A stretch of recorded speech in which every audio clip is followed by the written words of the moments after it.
வணக்கம் ஐபான். இந்த வாரம் பல விஷயங்கள் நடந்திருந்தால் நான் தொடர்ந்து வீடியோ போடல. அதாவது மிடில் ஈஸ்ட் நாடுகளில் இந்த யுத்தம் உலக நாடுகளினுடைய பொருளாதாரத்தையும் உலக நாடுடைய பாதுகாப்பையும் கேள்விக்குறியாக்கி இருக்கிறதான் உண்மை.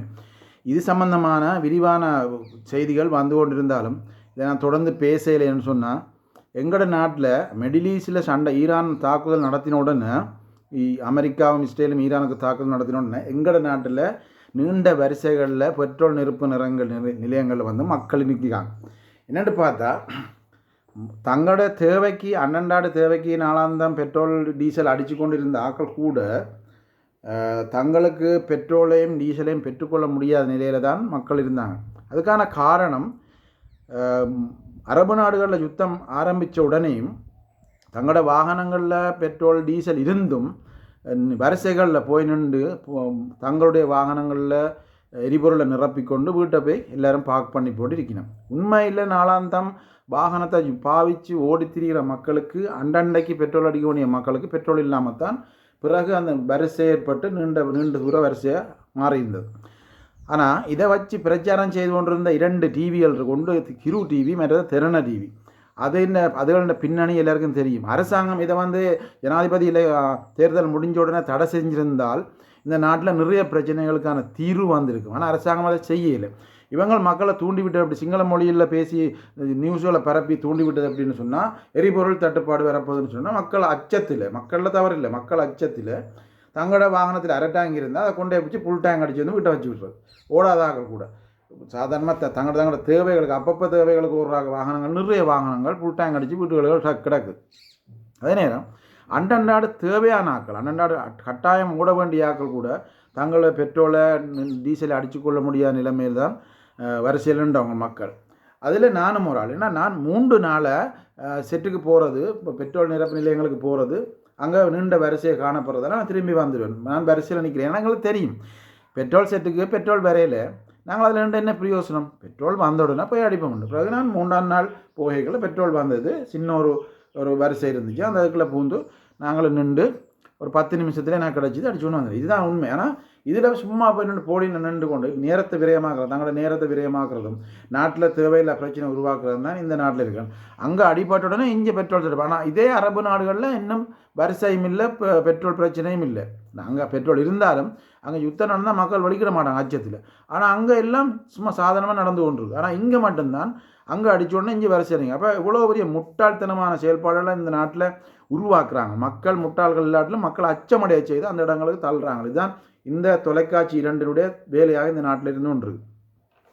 அப்போ இது வேண்டுமண்டே இந்த அரசாங்கத்தை வேண்டுமண்டே நெருக்கடிக்கு உள்ளாக்குறதுக்கும் பிரச்சனைகளுக்கு உள்ளாக்குறதுக்கும் ஆனால் செயல்பாடுகளாக தான் இந்த வேலையை இந்த டிவி பார்த்து கொண்டு. ஆனால் அரசாங்கம் இதுவரையில் இந்த தொலைக்காட்சியில் தடை செய்கிறதுக்கோ அல்லது அவர்களுக்கு ஒரு கட்டுப்பாடை விதிக்கிறதுக்கோ எந்த நடவடிக்கையும் எடுக்கையில் ஊடக சுதந்திரம் என்ற போரையில் அதை விட்டு போட்டு இந்த அரசாங்கம் இருக்குது. அதால் தான் இந்த அரசாங்கத்துக்கு இந்த நாட்டில் தேவையில்லா பிரச்சனைகள் உருவாகி கொண்டிருக்கு இந்த அரசாங்கத்துக்கு எதிராக.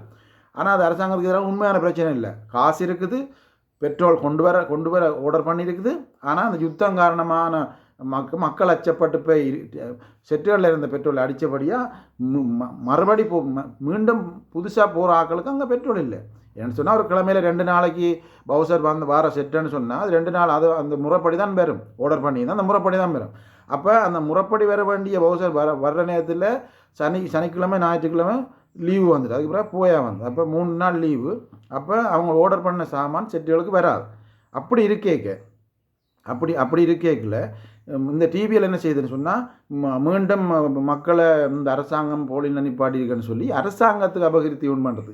கடந்த கால 2022ஆம் ஆண்டு நீண்ட வரிசைகள் இந்த நாட்டில் இருந்த அந்நிய செலவாணியை கொள்ளையடித்து சூறையாடி இல்லாமல் பண்ணி திரைசேரியை வெற்று டப்பாவை மாற்றி இருந்த ருப்பியாலையும் இலங்கையின் இருந்த எங்களுடைய ரூபாக்களையும் கொள்ளையடித்து அதையும் இல்லாமல் ஆக்கி முழுமையாக வெறுமனே ஆக்கின நாட்டில் தான் பெட்ரோல், எரிபொருளோ உணவுப் பொருட்களோ கொண்டு வர முடியாத நிலைமையில் நீண்ட வரிசை வீதி எங்கும் காணப்பட்டது. இல்லை அரகல போராட்டமாக பஞ்சு அது அந்த காலகட்டத்தில் இந்த அரசாங்கம் மக்களால் அடித்து விரட்டப்பட்டது.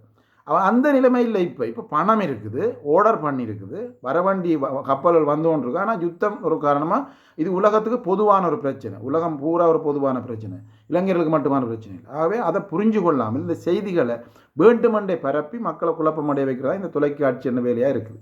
இதை மக்கள் நிதானமாக நடந்து கொண்டா, இதை விளங்கி கொண்டா, இதில் இருக்கிற அரசியலை விளங்கி கொண்டா இந்த பிரச்சனை வந்து விடுபடலாம். அடுத்தது, ஜனாதிபதி அண்மையில் பாராளுமன்றத்தில் உரையாற்றும் போது உண்டு என்ற சொல்ல வார்த்தையை பயன்படுத்தினார்னு சொல்லி இப்போ அதை எதிர்க்கட்சிகள், ஊடகங்கள், எதிர்க்கட்சி சார்பான ஊடகங்கள், இந்த அரசுக்கு எதிரான ஊடகங்கள், அதாவது துமிந்த சில்வா விடுதலை செஞ்சால் அரசாங்கத்துக்கு சார்பாக செயல்படக்கூடிய ஊடகம் தான் கிரு டிவி.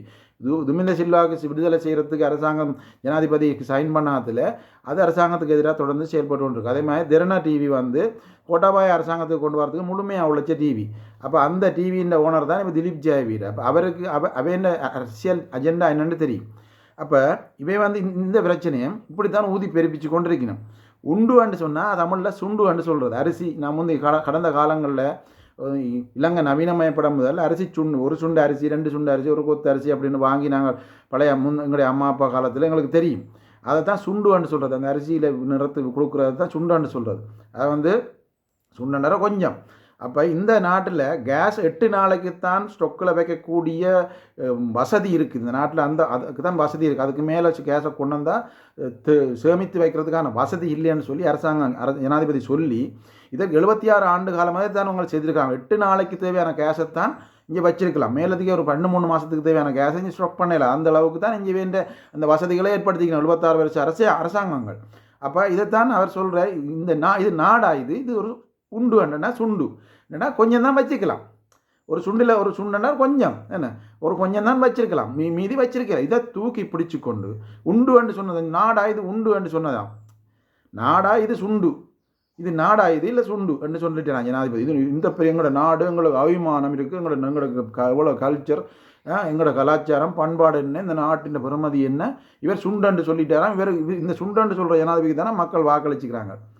76 ஆண்டு காலமாக இந்த நாட்டை குட்டிச்சுவராக்கி 8 நாளுக்கு தேவையான கேஸை தான் சேமிக்க வைக்கக்கூடிய டேங்குகளை உருவாக்கி வச்சு உலகாலம் விட்டுட்டு போன ஆக்களால் தான் இந்த சுண்டன்று சொல்ல, அதாவது சுண்டு தானே. இந்த நாடண்டு பார்க்கல, இந்த 8 நாளுக்கு தேவையான கேஸை வச்சுக்கணும், அது சுண்டு தானே. அதில் என்ன தவறு இருக்குது? ஜனாதிபதி சொன்னதில் என்ன தவறு இருக்குது? இதை தூக்கி பிடிச்சோன்னு இந்த எதிர்கட்சிகளும் இந்த ஊடகங்களும் இன்றைக்கி தேவையில்லாத பிரச்சனைகளை பேசி கொண்டிருக்காங்க.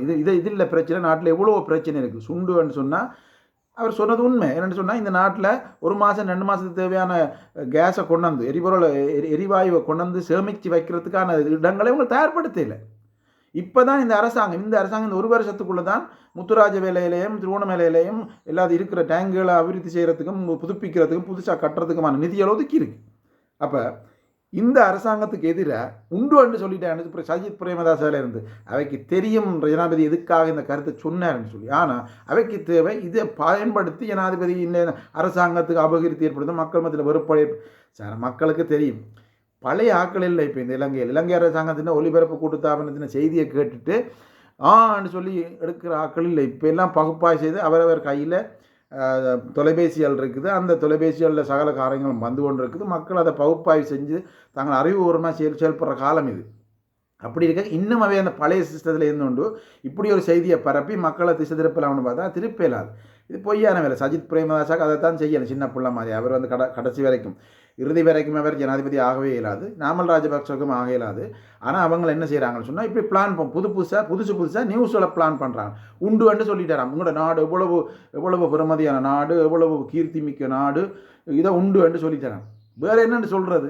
8 நாளைக்கு தான் கேஸை வச்சிருக்கலாம்னா ஒரு நாட்டில் 8 நாளைக்கு தான் கேஸை தேக்கி வச்சிருக்கக்கூடிய வசதி இருக்குன்னு சொன்னால், எரிவாயு தேக்கி வச்சு வசதி இருக்குன்னு சொன்னால் இதை உண்டுன்னு சொல்லாமல் என்னென்னு சொல்கிற கிடாரமண்டா சொல்கிறது. கிடாரமண்டா சொல்கிறது. கிடாரம் அளவுக்கு நீங்கள் செய்து வைக்கலையே. நீங்கள் சுண்டு தானே வச்சுக்கிறீங்க. ஒரு சுண்டு இதெல்லாம் ஒரு நாடண்டு பார்க்கல 8 நாளைக்கு தேவையான கேஸ்னா அது சுண்டு தான். அது சுண்டு தான். அது எப்படி பெரிய கிடாரம்னு சொல்கிறது? நாங்கள் ஜனாதிபதி சொல்கிறத என்ன தவறு இருக்குது? உண்மையை தான் அவர் பேசிக்காய். இந்த ஜனாதிபதியில் ஒரு பிரச்சனை இருக்குன்னு சொன்னால் அவர் உண்மையாக பேசுகிற நாட்டில் இருக்கிற விஷயங்களை உண்மையாக பேசுகிற. உண்மையாக பேசினா இவங்களுக்கு பிடிக்குது இல்லை, இவங்களுக்கு குத்துது, இவங்களுக்கு பிரச்சனை. ஏன்னா இவங்களை மக்கள் கண்டுபிடிக்கிறாங்க. இவங்களை இவ்வளோ காலம் இதைத்தான் செய்திருக்கிறாங்கன்னு சொல்லி மக்களுக்கு தெரிய வருது. அதால் அச்சம் அடைகிறாங்க. அதால் இந்த ஜனாதிபதி சொல்கிற எல்லாத்துக்கும் இவங்களை ஏதாவது ஒன்று சொல்லி கொண்டு நிற்கிறாங்க. கடந்த இந்த சுண்டு பிரச்சனை வர முதல் வருஷ பிரச்சனையை காய்ச்சி கொண்டு இருந்தாங்க. அந்த பிரச்சனை வருஷ பிரச்சனையை காய்ச்சி கொண்டு இருக்கிற அந்த சுண்டு பிரச்சனை ஜனாதிபதி சொல்லிவிட்டார். டக்குன்னு அந்த வரிசையை விட்டு சுண்டில் தொங்கிட்டாங்க. முதல்ல சேட்டில் தொங்கினாங்க, பொத்தானில் தொங்கினாங்க, டவுசரில் தொங்கினாங்க, பெல்ட்டில் தொங்கினாங்க, ஜனாதிபதியில் சப்பாத்தில் தொங்கினாங்க. தொங்கி தொங்கி தொங்கி வந்து இப்போ சுண்டில் தொங்கி நிற்கிறாங்க. இவங்களை என்ன தான் தொங்கினாலும் இந்த ஜனாதிபதியும் இந்த அரசாங்கத்தையும் சர்வதேச அழுத்தங்கள் இல்லாமல் இந்த அரசாங்கம் சரியான முறையில் போகுமா இருந்தால் ஊழல் மோசடியில் ஒழித்து சகல காரியங்களை, அதாவது பாதாள உலகத்தை ஒழித்து இந்த நாட்டில் இருக்கிற புறையோடி போயிருக்கிற பிரச்சனைகள்லாம் ஒழித்து பொருளாதார ரீதியாக முன்னுக்கு கொண்டு வந்து இந்த கடனை கட்டுற நிலைமைக்கு இந்த அரசாங்கம் கொண்டு வர மாட்டேன் எல்லாருக்கும் தெரியும். அதுக்கு அந்த இடத்துக்கு வர விடக்கூடாது. தாங்கள் மீண்டும் கைப்பற்றி இந்த ஊழல் மிக்க நாட்டுக்கு நடத்தணும்னு அவங்க விரும்புகிறாங்க. அதை செய்ய விடக்கூடாதுன்னு தான் இவங்க முயற்சிக்கிறாங்க. ஆகவே அரசாங்கம் இதை செய்தால் இவங்களுக்கு அரசியல் இல்லை. அதால் தான் சின்ன சின்ன விஷயங்களையும் தொங்கி கொண்டாடுறாங்க. இதை மக்கள் விளங்கி கொண்டால் சரி. நன்றி, வணக்கம்.